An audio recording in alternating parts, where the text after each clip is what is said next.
भर्गो देवस्य धीमहि धियो यो नः प्रचोदयात्। हे परमात्मा, हम सबको सद्बुद्धि दें, उज्जवल भविष्य के मार्ग पर आगे बढ़ाएं।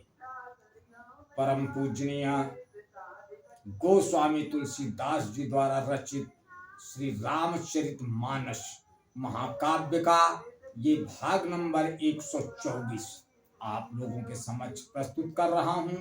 आप लोग इसका श्रवण करें और अपने अंदर ज्यादा से ज्यादा सकारात्मकता बढ़ाएं। गोस्वामी तुलसीदास जी लिखते हैं, शिव जी कहते हैं कि हे पार्वती, मैंने यह बतलाने के लिए यह प्रसंग को कहा कि ज्ञानी मुनि भी भगवान की माया से मोहित हो जाते हैं। प्रभु कौतकी लीलामय हैं और शरणागत का हित करने वाले हैं।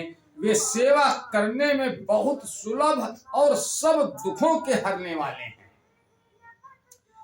सुर नर मुनि को नाही यही नमो माया प्रबल, अस विचारी मन माही भजिय महामाया पतहि। देवता, मनुष्य और मुनियों में ऐसा कोई नहीं है जिसे भगवान की महान बलवती माया मोहित न कर दे। मन में ऐसा विचार कर उस महामाया के स्वामी प्रेरक श्री भगवान का भजन करना चाहिए। अपर हेतु सुनो शैल कुमारी, कहूं विचित्र कथा विस्तारी।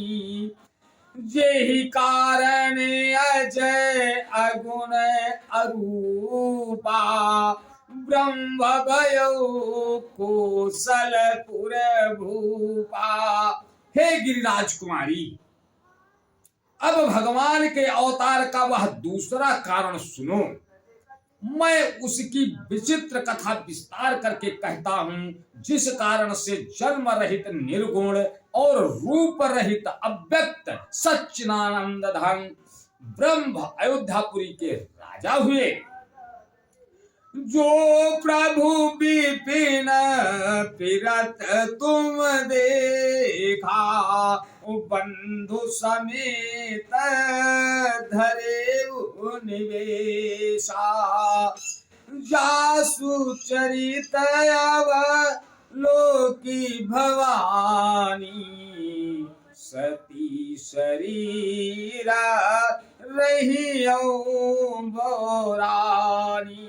जिन प्रभु श्री रामचंद्र जी को तुमने भाई लक्ष्मण के साथ मुनियों का वेश धारण किए वन में फिरते देखा था, और हे भवानी, जिनके चरित्र देखकर सती के शरीर में तुम ऐसी बावली हो गई थी कि अजहुन छाया मिटती तुम्हारी।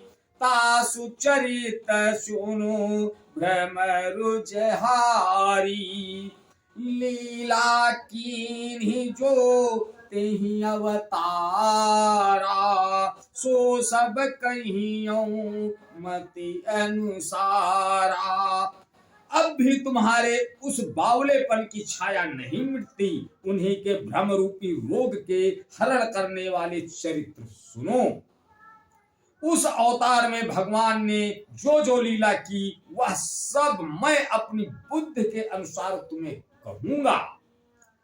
भरद्वाज सुनी शंकर बानी, सकुचि सप्रेम उमा मुस्कानी।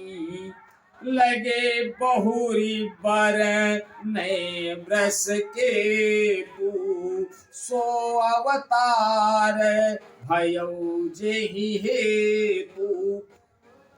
याज्ञवल्क्य जी ने कहा, हे भरद्वाज, शंकर जी के वचन सुनकर पार्वती जी समझाकर प्रेम सहित मुस्कुराई। फिर वृषकेतु शिव जी जिस कारण से भगवान का वह अवतार हुआ था उसका वर्णन करने लगे। सो मैं तुम सन कहूँ सब सुनु मुनीस मन लाई, राम कथा कलिमल हरणी मंगल करणी सुहाई। हे मुनीश्वर भरद्वाज, मैं वह सब तुमसे कहता हूं, मन लगाकर सुनो।